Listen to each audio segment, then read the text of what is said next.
द्वारका के सुवर्ण महल में आज शांति का उल्लास छाया हुआ था। महाराज श्री कृष्ण अपने अनुज बलराम और रानी रुक्मिणी के साथ राजसभा में विराजमान थे। इसी बीच एक वृद्ध साधु का आगमन हुआ। उनकी गहन आंखें किसी गुप्त सत्य को छुपा रही थीं। उनके पास एक चमकती हुई स्वर्ण माला थी जो रहस्यमयी प्रतीत हो रही थी। साधु ने हाथ जोड़कर कहा, हे द्वारकेश्वर, यह माला देवी कालिंदी की है। यह उनके मंदिर से चोरी हो गई थी। जो इसे लौटाएगा उसे कालिंदी देवी स्वयं वरदान देंगी। परंतु यह यात्रा सरल नहीं है। माला को देवी तक पहुंचाने के लिए पाताल लोक की यात्रा करनी होगी। सभा में सन्नाटा छा गया। यह कार्य असंभव लगता था, परंतु कृष्ण के मुख पर एक हल्की मुस्कान आई। यदि यह देवी कालिंदी का आह्वान है तो मैं अवश्य जाऊंगा, कृष्ण ने निश्चय पूर्वक कहा। कृष्ण ने माला को अपने हाथों में लिया और बलराम के मना करने के बावजूद पाताल लोक की ओर प्रस्थान किया। पाताल लोक के द्वार पर पहुंचते ही 4 दिव्य रक्षकों ने उनका मार्ग रोक लिया। कोई साधारण मानव यहां प्रवेश नहीं कर सकता, उन्होंने गर्जना की। कृष्ण ने शांति से कहा, मैं केवल देवी कालिंदी का दूत हूं, मुझे उनका आदेश है। परंतु रक्षक शांत नहीं हुए। उन्होंने कृष्ण पर आक्रमण कर दिया। कृष्ण ने अपने दिव्य सुदर्शन चक्र से उनका प्रतिकार किया, परंतु उन्हें हिंसा करने का कोई मन नहीं था। उन्होंने अपनी वीणा पर मधुर राग छेड़ा। संगीत की दिव्यता ने रक्षकों को शांत कर दिया। आप केवल योद्धा नहीं, दिव्यता के प्रतीक हैं। प्रवेश करें, रक्षकों ने कहा।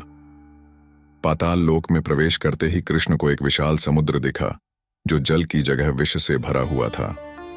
कृष्ण को समझ आया कि यह कालिंदी नदी का सूखा हुआ स्रोत था और इसे पुनर्जीवित करना ही उनका मुख्य उद्देश्य था। जल स्रोत तक पहुंचने के लिए उन्हें नागराज वासुकी के अभिशाप से गुजरना था। वासुकी ने उन्हें चेतावनी दी, जो भी इस विष के समुद्र को पार करने की कोशिश करेगा वह इसे अपने प्राणों से चुकाएगा। कृष्ण ने अपनी बुद्धिमत्ता का परिचय देते हुए कहा, हे नागराज, यह विष आपके भीतर से नहीं अपितु उस अभिशाप से उत्पन्न हुआ है जो ब्रह्मा ने आपको दिया था। मैं इसे हर सकता हूं, परंतु मुझे आपका सहयोग चाहिए। वासुकी ने चकित होकर कहा, यदि तुम ऐसा कर सकते हो तो मैं तुम्हारे सामने नतमस्तक हो जाऊंगा। कृष्ण ने अपने योग और तप से विष को अपने भीतर समाहित किया। विष ने उनका कंठ नीला कर दिया, परंतु उन्होंने उसे अपने शरीर में स्थिर कर दिया।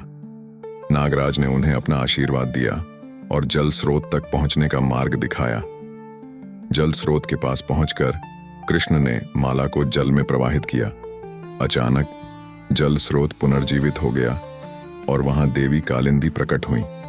उन्होंने कृष्ण को प्रणाम किया और कहा, हे माधव, आपने अपने साहस और दिव्यता से न केवल मेरा अभिशप्त स्रोत पुनर्जीवित किया बल्कि मेरे भक्तों की आस्था को भी बचाया। मैं आपको आशीर्वाद देती हूं कि आपका नाम युगों युगों तक अमर रहेगा। कालिंदी ने कृष्ण को एक दिव्य मणि भेंट की जो सृष्टि में सदैव प्रकाश फैलाएगी। कृष्ण ने नम्रता से आशीर्वाद लिया और द्वारका लौट आए। द्वारका में उनका भव्य स्वागत हुआ। वृद्ध साधु ने कहा, हे माधव, आपने जो किया वह किसी चमत्कार से कम नहीं। आपने केवल पाताल लोक की यात्रा नहीं की बल्कि समर्पण और धर्म का अद्वितीय उदाहरण प्रस्तुत किया। कृष्ण मुस्कुराए और बोले, धर्म का मार्ग कठिन होता है, परंतु सत्य और प्रेम से सब कुछ संभव है। इस घटना के बाद देवी कालिंदी का जल स्रोत सदैव पवित्र और प्रवाहित रहा और कृष्ण की यह कथा युगों युगों तक एक प्रेरणा बनी रही।